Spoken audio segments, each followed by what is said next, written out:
नमस्कार, मैं हूं राजेंद्र दे और आप देख रहे हैं आज की प्राइम टाइम डिबेट। कल लोकसभा में किस तरीके से तेलंगाना बिल यानी कि आंध्र प्रदेश रीऑर्गेनाइजेशन बिल 2013 पास हुआ, वो हम सब कुछ जानते हैं। जैसे ही अखबारों में यह रिपोर्ट आई कि लोकसभा सेक्रेटेरिएट के कहने पर लोकसभा टीवी का प्रसारण रोका गया था, विपक्ष हमलावर हो गया। उधर विपक्ष हमलावर हो रहा था। सुषमा स्वराज लोकसभा की स्पीकर मीरा कुमार से बात करने और अपना विरोध दर्ज करवाने गईं। इधर एन किरण कुमार रेड्डी, जो कि आंध्र प्रदेश के मुख्यमंत्री हैं, उन्होंने अपना इस्तीफा देने की घोषणा कर दी। उन्होंने मतलब पूरे मंत्रिमंडल ने, और इस तरह से वो हो गया जिसके कयास लगाए जा रहे थे। कांग्रेस के अंदर जबरदस्त दरार। अपने आगे की प्लान्स को उन्होंने बताया नहीं, किरण कुमार रेड्डी ने बताया नहीं, लेकिन अलग पार्टी बनाने की बात वो पहले ही कह चुके हैं। उन्हीं की बात से आज की चर्चा की शुरुआत करते हैं। तेलंगाना के लोग स्पेसिफिकली इरिगेशन में और पावर में बहुत मुश्किल होगा। ये डिसीजन जो है, जो पॉलिटिकल पार्टीज लिए है, अपने फायदे के लिए लिए सो है। ये डिसीजन में तेलुगु लोगों का जो सामान्य प्रजा है, उन लोगों को मुश्किल आएंगे। इसलिए मैं पहले से ये निर्णय के खिलाफ मैं लड़ रहा हूं। ये तो बातचीत थी इस्तीफा देने से पहले एन किरण कुमार रेड्डी की। इसके बाद ही वो राज्यपाल महोदय को इस्तीफा देने गए। कल डी पुरंदेश्वरी, जो कि मंत्री हैं केंद्र में, उन्होंने भी अपना इस्तीफा भेज दिया था कांग्रेस की अध्यक्षा सोनिया गांधी को और प्रधानमंत्री डॉक्टर मनमोहन सिंह को। कांग्रेस ये जो कर रही है वो सिर्फ कांग्रेस का बंटवारा नहीं है, तथा कथित रूप से ये दिलों का बंटवारा है जो कुछ आंध्र प्रदेश में हो रहा है। इस चार्ज पर, इस आरोप पर कांग्रेस पार्टी का क्या कहना है, विपक्ष का क्या टेक है इस सारे विषय पर, खासकर बीजेपी का जो कि इस बिल के समर्थन में है, ये सब कुछ हमारे इस सेगमेंट में, प्राइम टाइम के इस हिस्से में चर्चा का विषय है। और इस वक्त फिलहाल हमारे साथ हैं जयवीर शेरगिल, जो कि कांग्रेस को प्रेजेंट करेंगे इस डिबेट में। थोड़ी देर में सोहेल हिंदुस्तानी, नेता बीजेपी, हमारे साथ जुड़ेंगे। और इसके अलावा फोन लाइन पर हमारे साथ होंगे एन रामा राव, जो कि बीजेपी के नेता हैं और आंध्र प्रदेश से ताल्लुक रखते हैं। जयवीर, स्वागत है आपका हमारी चर्चा में।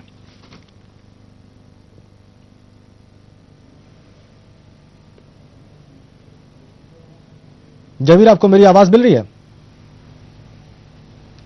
जी राजेंद्र जी, सबसे पहले जयवीर ये बताएं किरण, मैं सवाल आपसे दोहरा लूं। पहले ये बताएं कि किरण कुमार रेड्डी का जो इस्तीफा है, इससे आपको कितना डैमेज हो रहा है? दूसरा जो आरोप है आपके ऊपर कि आप दिल बांट रहे हैं आंध्र प्रदेश में, आप भावनाओं का बंटवारा कर रहे हैं और एक ही राज्य के, जो अभी तक फिलहाल एक ही राज्य है, उसके दो हिस्से के लोगों के बीच में आपस में शत्रुता के बीज बो रहे हैं। इस पर आपका क्या कहना है? जो जहां तक दिल बांटने की बात है, मैं इतिहास पे थोड़ी सी नजर डाली जाए। तेलंगाना की जो सेपरेट स्टेट की वो पहला बात 1953 में उठी थी।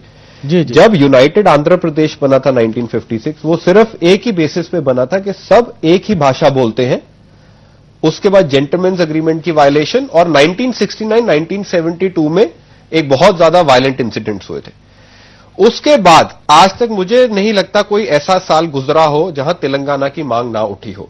ये तेलंगाना के लोगों के लिए सोशली, इकोनॉमिकली बहुत जरूरी कदम है, ताकि उनकी, जहां तक इन्होंने दिल बांटने की बात की, तेलंगाना के लोगों से पूछिए कि उनके लिए ये मूव कितनी महत्व रखती है। तो दिल बांटने वाली बात मुझे लगता नहीं आज कोई इंपॉर्टेंस है। 41% तेलंगाना फॉर्म करता है आंध्र प्रदेश का हिस्सा, 41%। उसके बावजूद अगर उनको सोशली, इकोनॉमिकली वो बेनिफिट्स नहीं मिल रहे जो मिलने चाहिए थे, तो मुझे लगता है ये बहुत सही कदम है। दूसरा, जो किरण रेड्डी ने कहा वो उनके निजी व्यू पॉइंट है। कांग्रेस पार्टी ने अपनी सोच क्लियर कर दी है। तीसरा, मैं चैनल्स में बहुत सुन रहा हूं, बहुत लोग कह रहे हैं कि ये एक अनडेमोक्रेटिक तरीके से किया जा रहा है।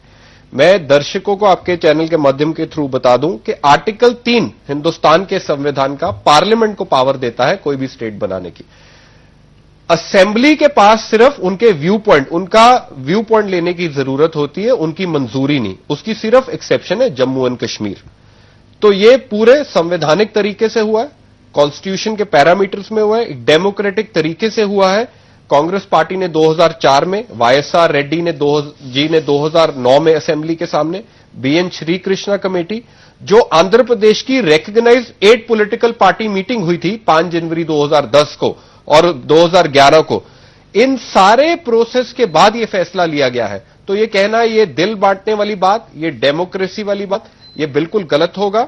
ये फैसला बिल्कुल सही है और हर हिस्से के लिए। और आप देखिए कि उनका किरण रेड्डी जी या कोई भी जो कंसर्न था क्या था कि सीमांध्रा का पैकेज, इरिगेशन की बात उठाई है। मैं बताना चाहूंगा आज ही स्पीच में कहा है जो पुलवरम, जो मेन इरिगेशन नेशनल प्रोजेक्ट है, उसको एक नेशनल प्रोजेक्ट का हमने स्टेटस दे दिया है। उससे हर हिस्से को, ये बंटवारे से इस किसी भी प्रोजेक्ट का फायदा हिस्से को, सोनिया गांधी जी ने भी प्रधानमंत्री को बोला है कि सीमांध्रा को एक स्पेशल पैकेज दिया जाए। जयवीर, आप स्पेशल पैकेज की बात कर रहे हैं, खैर वो तो कल ही अमेंडमेंट जो मूव किया था गृह मंत्री सुशील कुमार शिंदे ने, उसमें वो बात कह दी गई थी।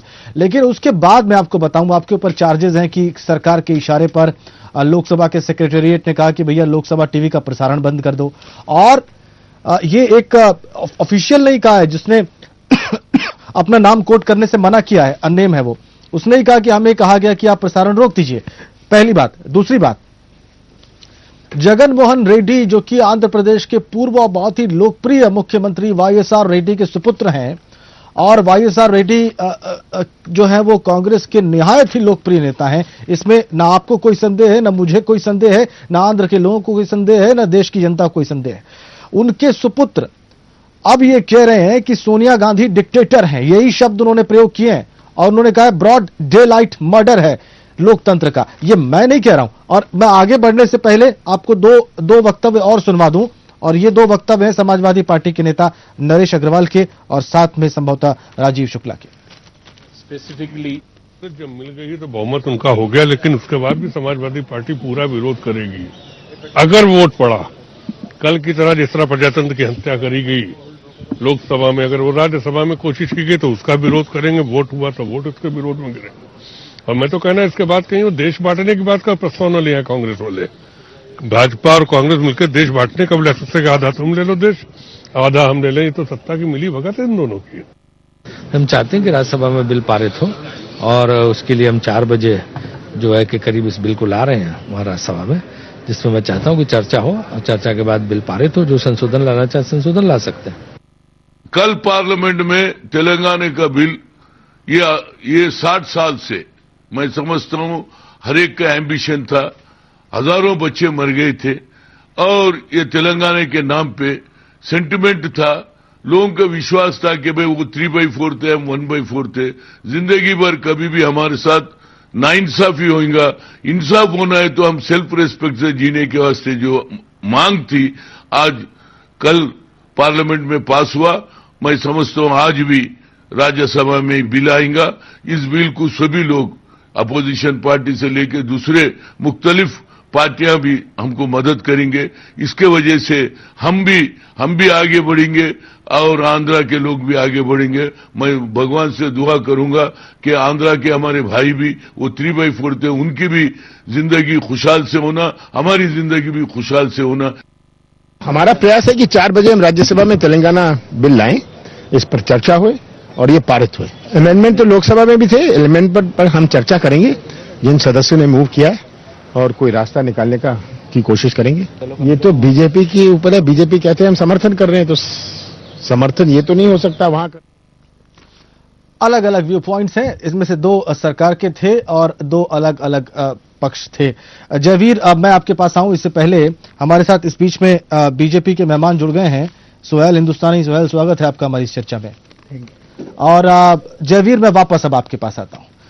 ये क्यों न मान लिया जाए कि जब आप अपने ही दल के लोगों को समझा नहीं पाए, जब आप जगन मोहन रेड्डी को यह बात कन्विंस नहीं करा पाए कि भैया ऐसा है, आपके पिताजी जो है वो ऐसी बात कह रहे थे, और आपके फादर बहुत ही पॉपुलर व्यक्ति थे, बहुत पॉपुलर एडमिनिस्ट्रेटर थे आंध्र प्रदेश के, वो सोनिया गांधी को डिक्टेटर बोल रहे हैं।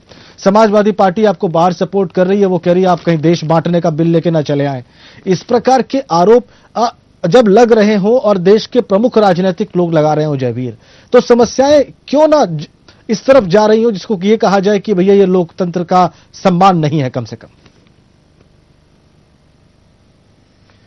राजेंद्र जी, राजनीति में आरोप अक्सर लगाए जाते हैं और जब भी इतिहास गवाह है कोई फैसला लिया जाता है तो उसके हक की बात भी की जाती है और खिलाफ की। यही कारण है हमारे संविधान में आर्टिकल 3 जब आया और एक बिल पास करने का प्रोसीजर लाया कि कुछ लोग हक में हैं, कुछ खिलाफ है, इसके बावजूद एक निर्णय कैसे लिया जाए, उसका था कि मेजॉरिटी से। तो आज जहां लोकतंत्र की एक कंसल्टेटिव प्रोसेस हुआ है, बिल लाया गया है, उस पर चर्चा हुई है, हमारे मैनिफेस्टो में था, जगनमोहन रेड्डी जी के फादर जो थे वो चाहते थे, मैं उनको उनका बयान 12 फरवरी 2009 का बयान उनको दोबारा ध्यान से पढ़ना चाहिए। तो कहीं ना कहीं अगर किसी का पॉलिटिकल इंटरेस्ट, जो भी इंटरेस्ट कहीं डैमेज भी हो रहा है, उसका यह मतलब नहीं कि तेलंगाना के लोग जो 41% आंध्रा का हिस्सा है कि हम उनकी मांगों को देखें ही ना।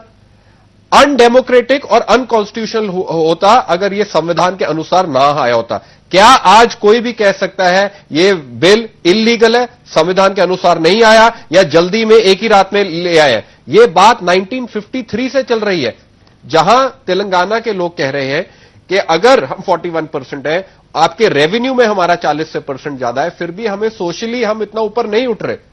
तो उसमें उनकी मांगों को सुनने को और एक कंसल्टेटिव प्रोसेस से एक स्टेट बनाने में इलीगैलिटी और लोकतंत्र को और डेमोक्रेटिक प्रोसेस की वायलेशन कहां है? ये किसी बेसिस पे तो बात करें, कोई कागज दिखाए आपने ये सेक्शन वायलेट किया है, आपने ये डेमोक्रेटिक प्रोसेस नहीं फॉलो किया। ये कोई बात नहीं, बस हवा में एक इमोशनल एंगल देके। ठीक है जयवीर, ठीक है। हमारे साथ इस वक्त दिलीप कुमार जुड़ गए, राजनीतिक विश्लेषक हैं। एक न्यूट्रल कमेंट सुन लेते हैं, फिर सुहेल हिंदुस्तानी से पूछते हैं कि एक्चुअली आप कहना क्या चाहते हैं। दिलीप, क्या ये जो आरोप लग रहे हैं जगनमोहन रेड्डी के, चंद्रबाबू नायडू के, और इसके अलावा अभी अपने नरेश अग्रवाल की बात सुनी, टीएमसी कह रही है इमरजेंसी जैसी सिचुएशन है, इनमें से किसी बात से आप सहमत हैं या आपको लगता है कि सरकार के पास कोई विकल्प नहीं बचा था और जो हुआ वो बिल्कुल ठीक हुआ? नहीं, देखिए, इसको समझना होगा कि सरकार के पास विकल्प था कि नहीं था। इसको दो एंगल से देखा जाएगा कि 1953 से, जैसे एक हमारे मेहमान अभी मित्र कह रहे थे कि मांग उठ रही थी, तो अगर 1953 से मांग उठ रही थी तो क्या आप उतने दिनों में उस प्रोसीजर में क्या ऐसा एक मैकेनिज्म नहीं बना पाए कॉन्स्टिट्यूशनल तरीके से, ताकि उसको डिवाइड करते वक्त ये सारी चीजें देखने न पड़े? दूसरी बात ये कि यही वक्त क्यों चुना गया? पिछले कई वर्षों से अगर मांग हो रही थी, वाईएसआर जब थे तब तक ये आपको भी मानना होगा कि वाईएसआर की एडमिनिस्ट्रेशन पावर ऐसी थी कि वाईएसआर कभी भी नहीं चाहते थे कि आंध्रा का डिवाइड हो जाए, और उस समय ये मांग उतने जोरों पे नहीं थी क्योंकि डेवलपमेंट प्रोसेस इतना बेहतर हो रहा था कि लोगों के मन में ये क्वेश्चंस नहीं थे। तो कहीं न कहीं से इसमें राजनीति तो हो रहा है, इस बात को तो मानना पड़ेगा, और वो कांग्रेस कर रही है क्योंकि जगनमोहन रेड्डी पिछले दिनों में जिस तरीके से सीमांत आंध्रा में उनका एक वर्चस्व कायम हुआ है, जिस तरीके से वो आगे बढ़े हैं, उसको ध्यान में रखते हुए कांग्रेस चाह रही है कि जो 17 सीटें लोकसभा की वहां से तेलंगाना से आती है, वहां पर कहीं न कहीं उसकी पकड़ और मजबूत हो, और ये स्वाभाविक भी है क्योंकि वो क्रेडिट तो कांग्रेस और टीआरएस को मिल रहा है, उसको हमें देखना पड़ेगा। और दूसरी बात कि संवैधानिक तरीकों की अगर बात हो रही है तो आपको देव साहब आपको पता है कि कई सारे संवैधानिक चीजें इसमें नहीं देखने को मिली है। कल ये हवाला दिया जा रहा है, तकनीकी खराबी का हवाला दिया जा रहा है, कल लोकसभा का प्रसारण बंद होता है, तो कहीं न कहीं विपक्ष इस क्वेश्चन को उठाता है और वो उनका स्वाभाविक है क्वेश्चन उठाना, क्योंकि ये सामने दिखाई दे रहा है। तो हमें जब अगर हम राजनीतिक परिदृश्य में इन सब चीजों को देखते हैं तो कहीं न कहीं से ऐसा लगता है कि कांग्रेस को कहीं न कहीं ये लग रहा है कि आंध्रा में, सीमांत आंध्रा में तो हमारी कोई पकड़ मजबूत होने वाली नहीं है, तो कहीं न कहीं तेलंगाना से हमारी जो सीटें आ रही है वो आ जाए और वो गढ़ हम अपने मजबूत करें। तो राजनीतिक दृष्टि से तो यहाँ राजनीतिक बखूबी हो रही है। बीजेपी ने, मुझे हैरानी इस बात की है कि जो बीजेपी सीमांध्रा की बात कर रही थी कि हम वहां पर विशेष पैकेज या विशेष चीजें आगे दे करके बातें करनी चाहिए, नरेंद्र मोदी जी अपने भाषणों में इतने लंबे लंबे बातें सुना रहे थे कि वहां के हितों को ध्यान में रख करके बात करनी चाहिए। अचानक क्या हो गया कि वो हितों को ध्यान में न रखते हुए पहले ही बिल को पास कर दिया गया, बिना उस पर चर्चा कराए, बिना उस पर बेहतर ढंग से बहस कराए। ये एक समझने की बात है राजनीतिक दृष्टि से, इसको अगर विश्लेषण किया जाए तो कहीं न कहीं कुछ न कुछ समझौता तो रहा है। अब ये सब आगे आने वाली समस्या ये है कि गोरखालैंड की मांग तेज हो सकती है, जिसके कारण टीएमसी तिलमिलाई हुई है, और इधर उत्तर प्रदेश में आज मायावती का जो स्टेटमेंट रहा है कि इसको भी डिवाइड कर देना चाहिए ताकि छोटे राज्यों में विकास हो सके। अब देखना होगा कि जो 3 छोटे छोटे राज्य बीजेपी के समय में बने थे, झारखंड, छत्तीसगढ़ और उत्तराखंड, उनका विकास का प्रक्रिया क्या रहा है, तो उसको थोड़ा सा हम लोगों को एनालाइज करके देखेंगे कि क्या सचमुच छोटे राज्य विकास के लिए जरूरी है, और अगर जरूरी है तो क्या उसका रास्ता क्या होना चाहिए, और क्या इस बंटवारे से आगे और कोई समस्या नहीं खड़ी होने वाली। ये ठीक ध्यान है में आपने, रखना क्या होगा। छोटे राज्यों का कॉन्सेप्ट जिसके बीजेपी समर्थक है वो हर जगह इसका समर्थन करेंगे? क्या वो गोरखालैंड के लिए इसका समर्थन करेंगे? क्या वो उत्तर प्रदेश को 4 राज्यों में बांटने के मायावती के प्रस्ताव का समर्थन करेंगे? क्या लोकसभा में जो हुआ उससे वो सहमत हैं? और अगर सहमत नहीं है तो फिर उन्होंने बिल के पक्ष में वोट क्यों किया? सुहेल हिंदुस्तानी। बीजेपी, ये जो ड्रामा हुआ है हिंदुस्तान के इतिहास में, पहली बार जब अटल जी की सरकार थी, आपने देखा होगा एनडीए में 3 राज्य बने थे, बिहार से झारखंड बन गया था, मध्य प्रदेश से छत्तीसगढ़ बन गया था और उत्तर प्रदेश से उत्तराखंड, जिसको उत्तरांचल कहते हैं, ये बन गया था। इतना ड्रामा नहीं हुआ था, खुशी खुशी और आंदोलन तो हुआ था उसके लिए। मेरी एक मिनट बता दूं मैं, उसके लिए आंदोलन हुआ था, लेकिन जब राज्य बना तो ये लोकसभा में इतना ड्रामा नहीं हुआ जितना इस टाइम में मिर्ची कांड जैसे हुआ। आपने वो मिर्ची एमपी स्प्रे फेंक रहे हैं, कांग्रेस के एमपीओ का कंट्रोल नहीं है कांग्रेस का, वो हर बात में अपोजिशन का बीजेपी पे इल्जाम लगाती है, अपने गिरेबान में झांकती नहीं है कांग्रेस।